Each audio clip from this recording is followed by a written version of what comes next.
Welcome to the NPTEL course on computer system optimization for machine learning. Today we will be going over the 8th lecture in the course. In the last lecture we discussed about first we discussed about tiled matrix multiplication, and then we discussed about the tensor core. After that we started discussing about nonlinear operations. Specifically we discussed about the pooling operation, right? So, we will have a brief recap on all those topics which we discussed in the last lecture, and then we will talk about some more nonlinear operation, and then finally we will see some popular CNNs like their structure and then on which data set they are trained on, etc. As I was saying, in the last class in the last lecture we discussed about tensor processing unit, which is introduced by Google. So, there are a lot of components in this tensor processing unit, but the heart of the tensor processing unit is nothing but this matrix multiply unit, right, matrix multiplication unit, because again, I mean, we will see lot and lots of this machine learning model, but then the core of all these machine learning model is nothing but a matrix multiplication. Okay, so that's why whenever this TPU came into the picture, the main motivation was to accelerate this matrix multiplication, so that, I mean, if we accelerate this matrix multiplication, then any of the machine learning model can be accelerated, right? So that's why the heart or the core of this tensor processing unit is matrix multiplication. Then we discussed about the pooling layer or the pool operation. This pooling layer reduces resolution of each channel independently. It can be overlapping or non-overlapping, which depends on the stride, and it increases the translational invariance as well as noise resilience. So, if you remember, translational invariance means if the image is shifted in the same frame, if the image is shifted, we want it to get recognized as the same level or the same class, right. So, pooling makes sure that the translational invariance property is kept. Also, it helps in noise resilience. If there is some noise in the image, then if we apply max pool or the average pool, then the noise gets suppressed. So, that is the main motivation of pooling, right. Now, we will discuss about more nonlinear operations. So, in the last class we first discussed about different nonlinear operation, which is followed by the convolutional layer like ReLU, sigmoid, etc., and then there are pooling layers also. There is another nonlinear operation called normalization layer. So, typically we have this convolutional operation and then activation. So, activations are nothing but all those ReLU, then sigmoid. So, between the convolution and activation, usually we have something called batch normalization. Okay. So, the goal of the batch normalization is to normalize the activations towards mean equals to 0 and standard deviation equals to 1 based on the statistics of the training data set, right. Now, why do we need this batch normalization? Otherwise, it has been seen that the activation values, the range of the activation values is very high. Now, if we have that high range of the activation value, it might be difficult to recognize the image or to identify the image, or like whenever we have the subsequent convolutional layer, they might not be as effective, right. And it is believed to be the key to get high accuracy and faster training for DNNs. Again, we will not go into the theoretical justification why batch normalization is good and all those things, but if you are interested, please go through the original paper where the batch normalization was actually proposed. Okay. Now, let us see what is the computation of the batch normalization. So, as I mentioned that we need to normalize the values between standard deviation of 1 and mean equals to 0. So, again, batch normalization means there are batch of values which are coming from like there are multiple of activation values which are coming from different batches, and we need to normalize.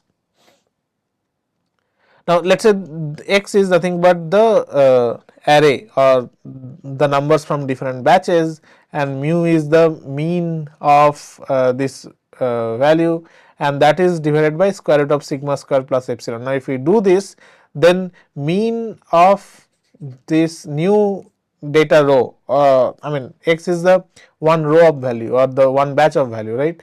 Now, if we perform this particular operation, then mean of this new values will be 0. It will be 0, and the standard deviation, if we ignore this epsilon term, then the standard deviation will be 1, right. Now, many of the time it has been seen that the this standard deviation is very less. If it is less, or let us say if it is close to 0, then this value will be infinity. It will go towards the infinity, right. That will create the numerical problem. So, that is why this small constant is introduced to avoid these numerical problems. Now, apart from that, we have this gamma and beta. This gamma is a learned scale factor and this beta is a learned shift factor. Okay. Again, when we say learned factor, that means during training all these values are actually learned. Gamma and beta values are learned, right. So, that is the normalization layer. Okay. So far we discussed convolutional layer, then nonlinear activation, pooling layer, and then batch normalization. So, if you go back, if you remember, like we have the deep convolutional neural network and there are multiple layers. Like, so if you stitch everything together, we discussed so many things. We discussed about convolutional layer. Inside convolutional layer, there is convolutional operation followed by activation, and then just now we discussed about batch normalization, then pooling is also there. We also discussed about fully connected layers, right. So, we have the input image, it goes through multiple convolutional layers, and then we have these fully connected layers. So, finally, we have the classes. So, in fully connected layers, we have so remember the output of the fully connected layers for each of the channel is just 1 pixel, right. So, we have all those pixels for different output channels. Now, these pixels are actually translated into probability values, right. So, these probability values are nothing but the probability for different classes. So, let us say one DNN is trained to capture, let us say the digits means we have 0 to 9. So, 10 classes, right. So, at the output of fully connected layer we will see 10 values, these 10 values. Now, these 10 values are converted to probability values, there are some functions, and then we will see which class has the highest probability values. So, let us say all these probability values correspond to the digits, right, from 0 to 9 means the task is to recognize the digit. Okay. Now, let us say the probability value corresponding to the digit 1 is the highest, that means the output level is 1. So, that is how the classification happens, right. So, overall till now we discussed about convolutional layer. Inside convolutional layer we have convolutional operation, we discussed how to compute convolutional operation. We also talked about the flattened matrix multiplication, and then we talked about this activation, ReLU, sigmoid, etc. Now, between convolution and activation there are batch normalization which we just talked about. Then there are pooling layers also. Finally, there are fully connected layers which is like providing the actual outputs, the classes, right. So, that is how the whole DNN computation goes on, right. Now, let us see some specific example of popular CNNs. Okay. Now, whenever we say CNN or convolutional neural network, so remember these convolutional neural network mainly were proposed to identify images, okay, nothing more than that, or no other data than images. Now, that means whenever a new CNN is proposed, that should be targeted to a data set, right. I mean, whenever we say data set, that means a fixed set of images. Now, MNIST is one of the very commonly used data set. MNIST data set is full of, or this data set is used for handwritten digit classification. Now, each of the image in MNIST data set is consists of 28 by 28 pixel. So, that means each of the image is square shaped size where we have 28 columns and then we have 28 rows, and each of the pixel is either 0 or 1 because it is a black and white image. Now, each image in MNIST data set is classified into one of those 10 classes. So, these 10 classes is nothing but 0, 1, 2, 3, 4, 5, 6, 7, 8, 9, right. and there are total 60,000 training data set and then 10,000 testing data set. This is one snapshot of MNIST data set where you can see that there are multiple handwritten digits. Now each of the digit is actually 28 by 28 image.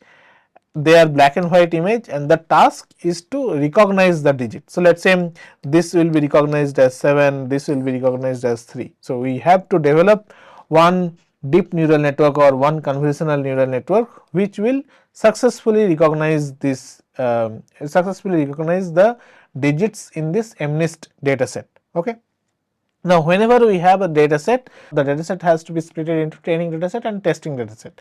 So the deep neural network should be trained, will be trained on this 60,000 data or 60,000 images, and then it will be tested on this 10,000 images. So these 10,000 images are different than this 60,000 images. Now if the neural network performs well, or if the neural network successfully recognizes the digits in this testing data set, then we can say that yeah, the neural network is actually trained well.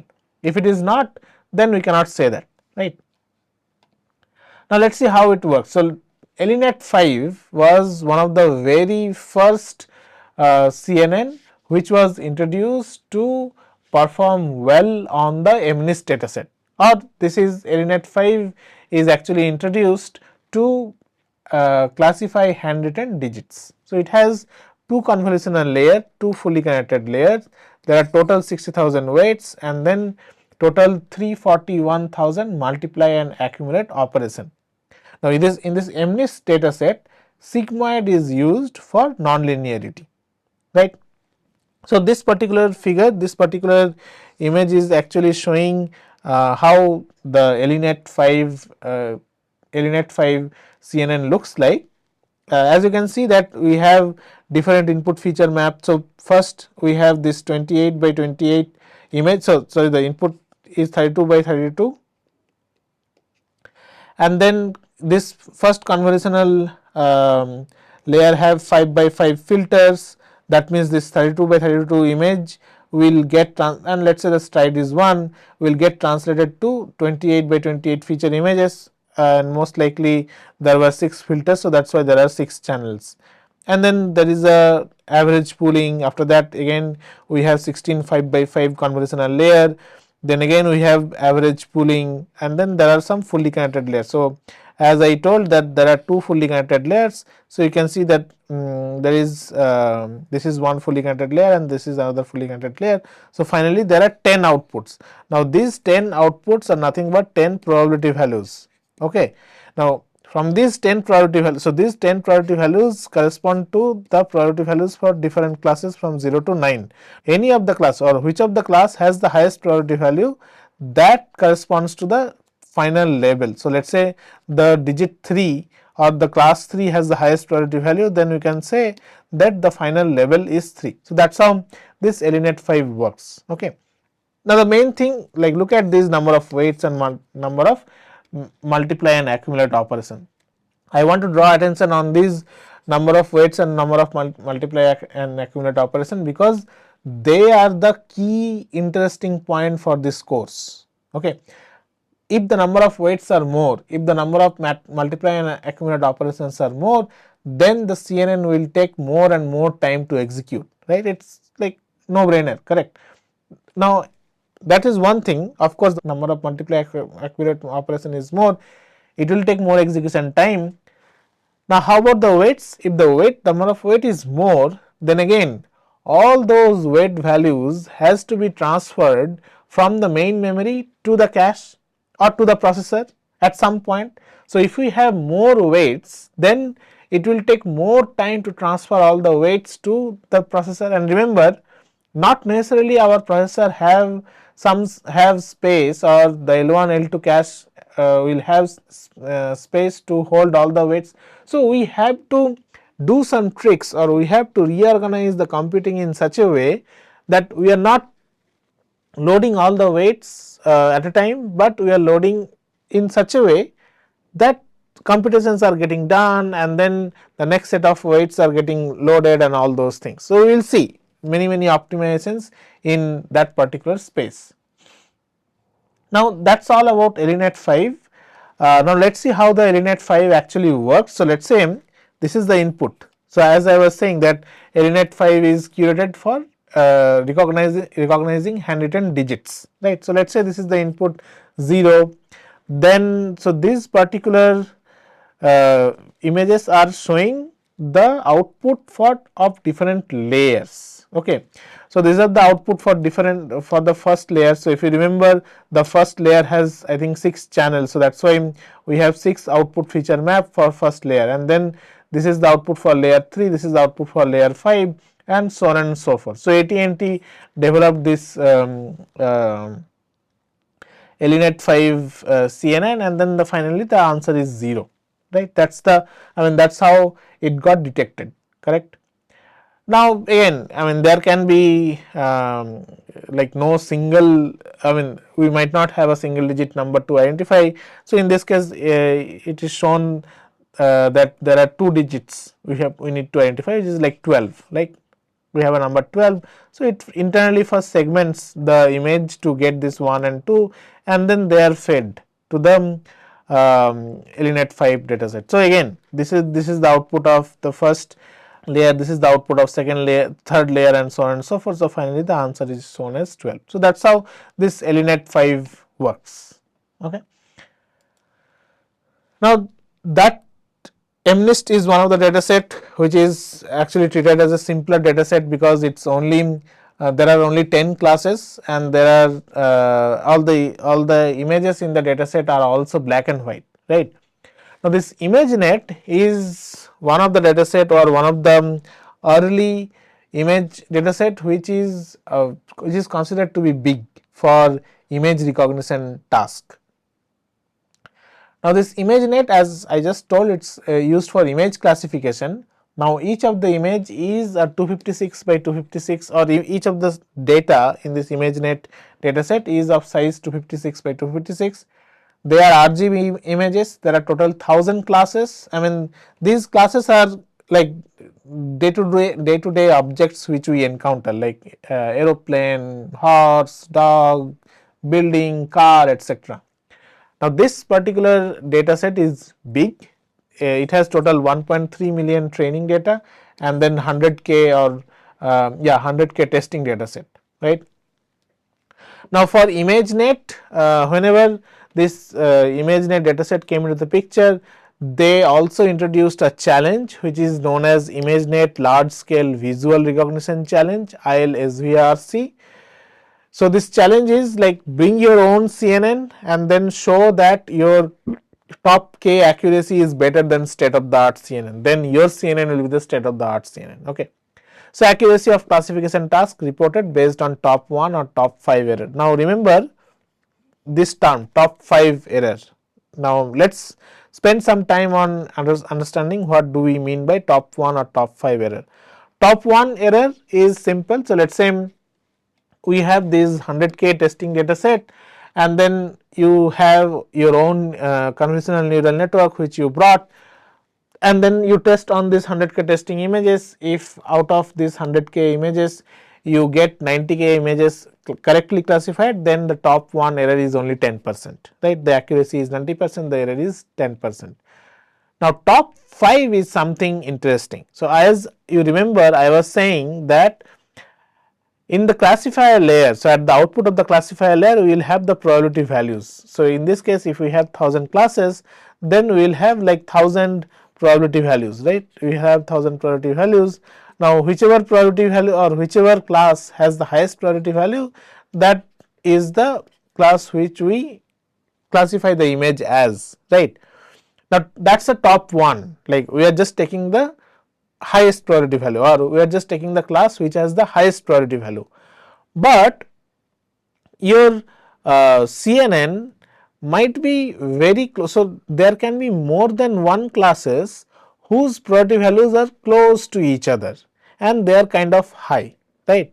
So when we take top 5 error, we see what are the top 5 classes which has the higher probability values. Okay. Now if the actual image is classified, or if the actual image is one of those 5 classes, then we say okay, the classification is good, right.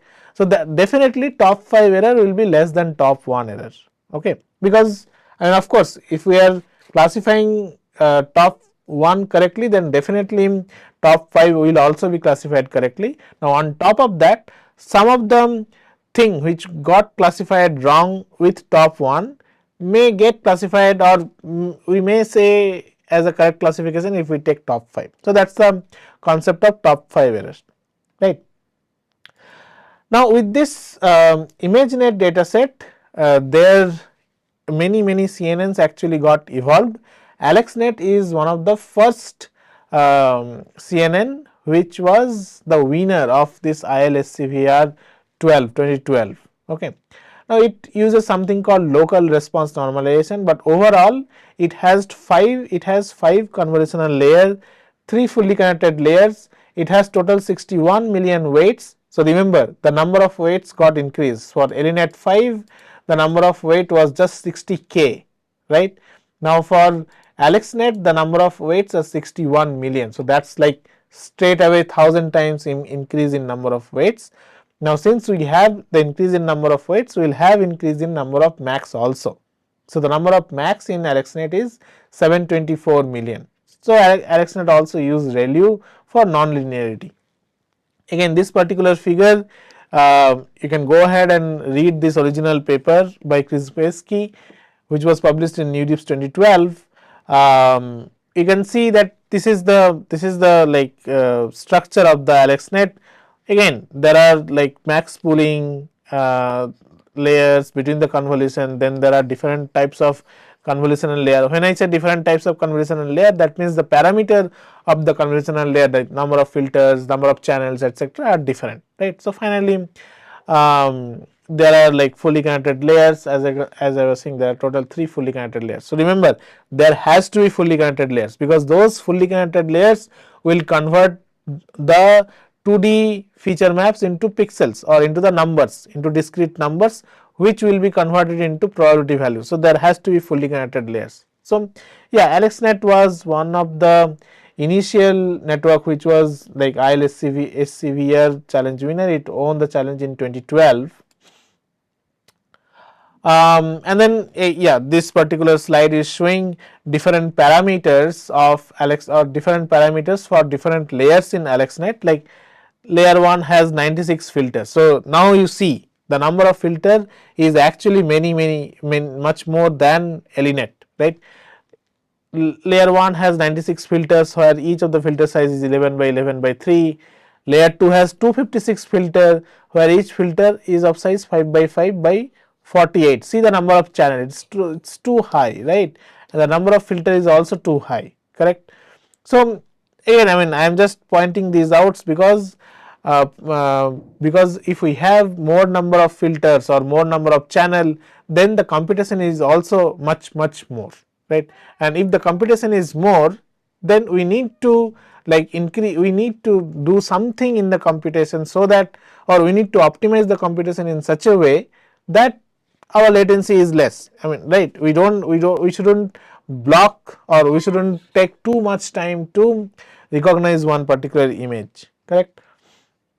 Now, yeah, that is the AlexNet. In this particular table is actually listing the filter size. So, you can see these are the different filter size, the number of filters, the number of channels, and then stride. So, mostly the stride length is 1, but then for the first layer the stride length is 4. Again, why it is 1, why it is 4, we will not go into those theoretical discussion, because this course is only for computation, like the computation bottleneck for these CNNs and then other deep neural network, right.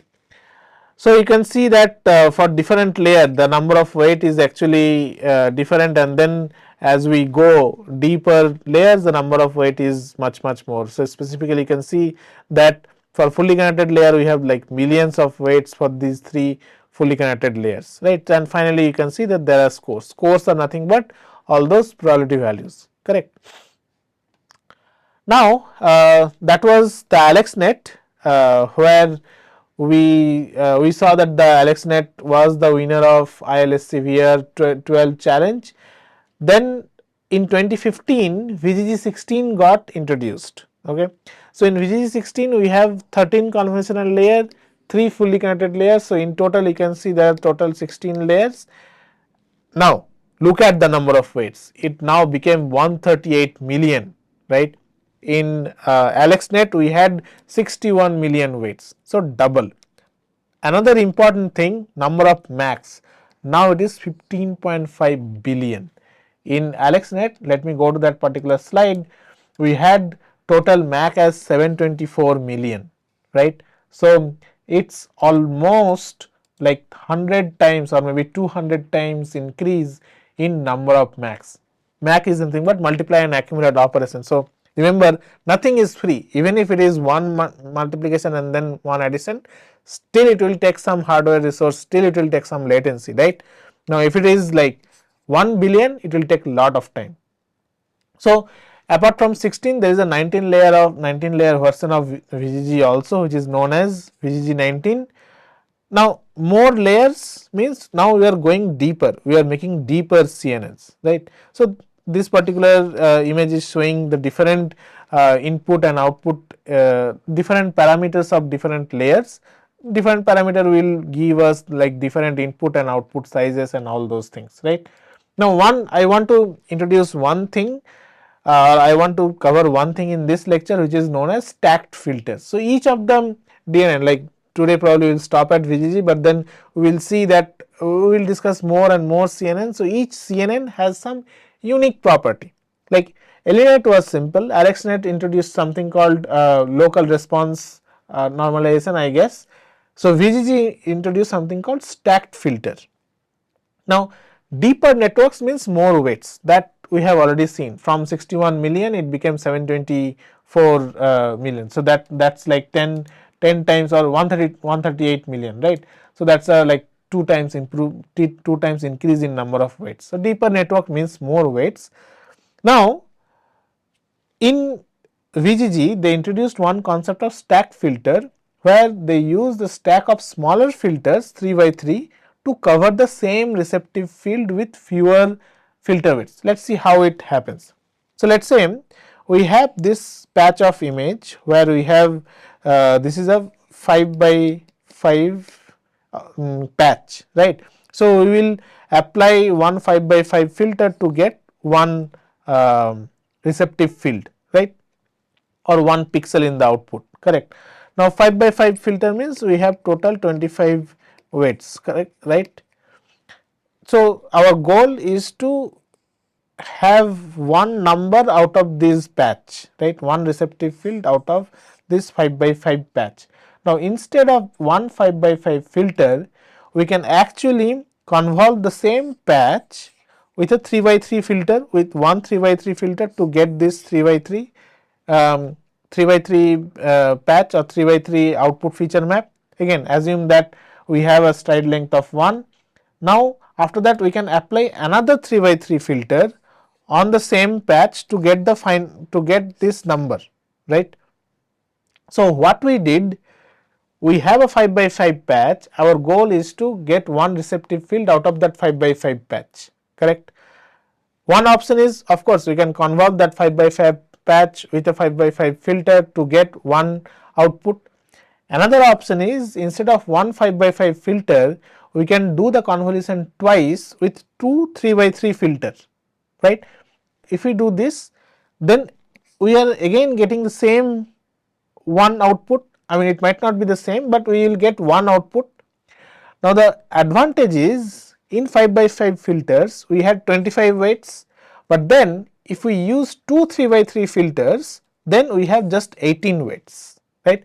We are reducing the number of weights. Now of course we will probably have more layers because we are using two 3 by 3 filter sequentially, that means we will have more layers, and our like hope is whenever we do the training quality will be the same, like from the same 5 by 5 patch we will get the same output, like the 3 by 3 filters will be trained in such a way that those two 3 by 3 filters will be equivalent to one 5 by 5 filter. So that's the job of training.